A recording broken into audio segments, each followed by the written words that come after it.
Town officials are turning their attention to property issues this summer. Barnstable Public School administrators are gearing up for the next school year. And Cape Cod Community College offers a certificate program that aims to fill a void in the local economy. These stories and more on this episode of Barnstable Today. It's Monday, July 20th, 2015. I'm Sarah Mannel.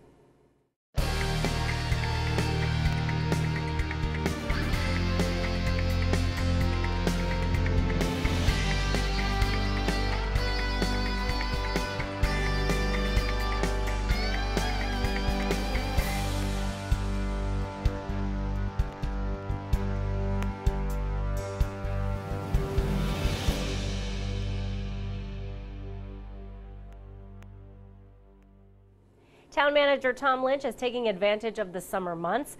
Lynch says he is hard at work dealing with the town's property issues. We'll wrap up a couple of requests for proposals that we're either going out or we've been working on. One is the Marston's Mill School that we've been talking to the Couture Center for the Arts for. We've got another meeting scheduled on that with the evaluation committee to look at the final lease or a draft lease and hopefully see where that direction is going. And then we'll also they'll also be putting out an RFP for the new town hall, which is on Main Street, where the JFK Museum is presently occupied, and that comes up for renewal, and we do a request for proposal. We'll be looking to get proposals back on that, so Great. That'll be going out. But what I really wanted to talk about this morning is this whole idea of becoming a compact community.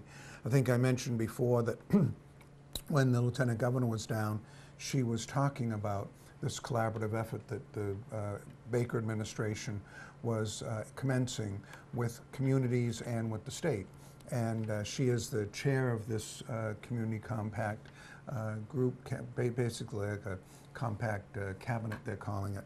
And she talked about that. And then week before last, the town managers met, and the Senior Deputy Commissioner for the Division of Local Services was here, and he was talking.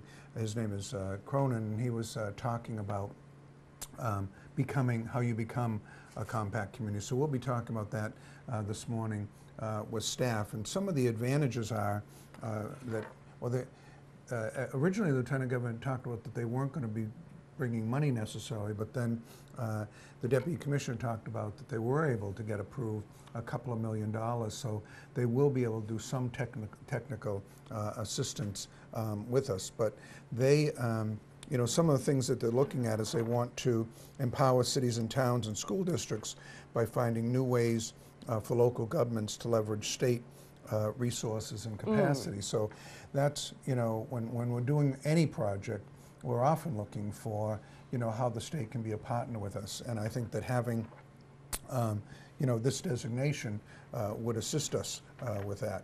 They also talk about the requirements being that you would have to implement at least one best practice that we're able to select from a variety of areas that they have put together.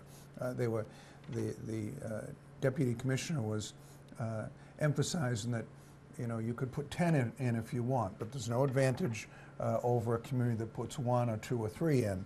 And you should be looking at something that you would be able to accomplish within a year or possibly 2. The designation, I believe, lasts for a couple of years, and they've recognized that there's always a lot of startup time getting going. They're going to have to approve these, and so we will see which we want to choose. Right now, I'm thinking that we may go after a couple of them and designations. One we've been working on, which is transparency in the financial sector. The town council clearly has made, the financial, issues that one of their overriding priorities. I've always looked upon that's our major function, to make sure that we're sound financially, and we're looking at ways to try to make our budgetary material that we're always trying to get out to the public and have it readily available and somewhat easy to read. We're talking about implementing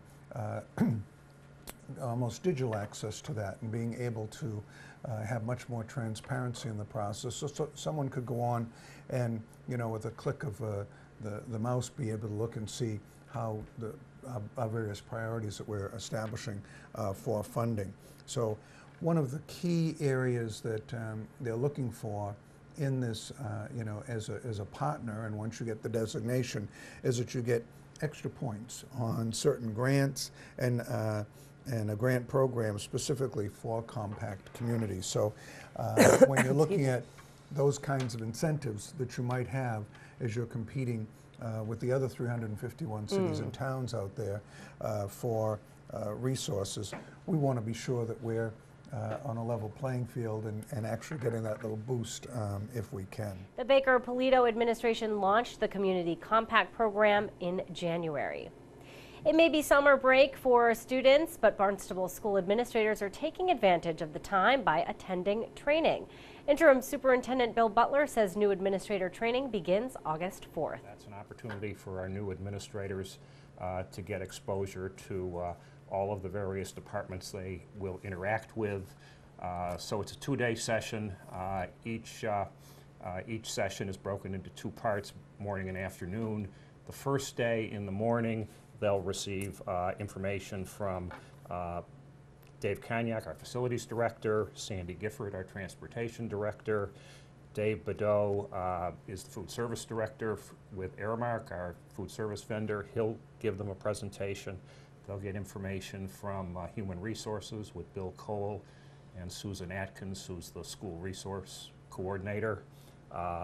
They'll get information on finance and the budget from Gareth Markwell, and then an ELL presentation from our ELL director, Kathy Astrakis, a gateway presentation, and information from our assistant superintendent, Kristen Harmon, on educator evaluation.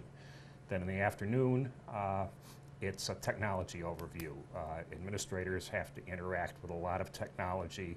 We have a student information system that's very detailed, and we report almost everything to the State Department of Education, including each class that every student in the district takes, and they track that information so that they can report on it. And the first day back to school for students is Wednesday, September 2nd.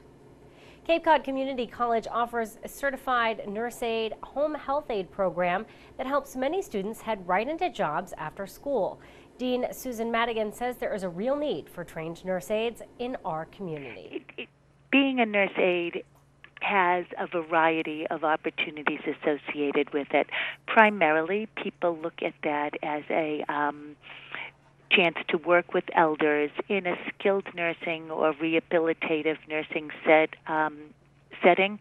And most of the time people think of that as nursing homes. And indeed, nursing homes employ a lot of nurse aides. But there are also opportunities for people to work in the hospital as a aide to nurses. Sometimes they're called patient care techs. The hospitals will often do a little extra training so that they can take on some more roles. Nurse aides also often work in home care settings, either if they have home health aide setting, or some agencies will preferentially work with nurse aides because they are certified and there is a registry.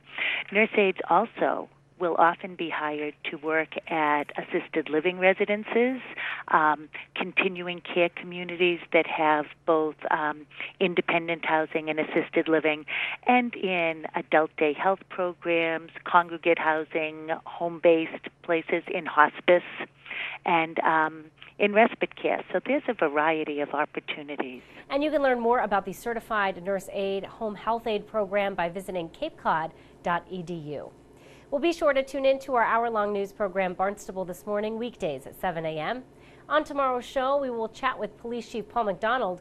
We'll learn more about the 1717 Meeting House Foundation during our community profile segment. Plus, we'll have all the news and information you need. For Barnstable Today, I'm Sarah Mantle.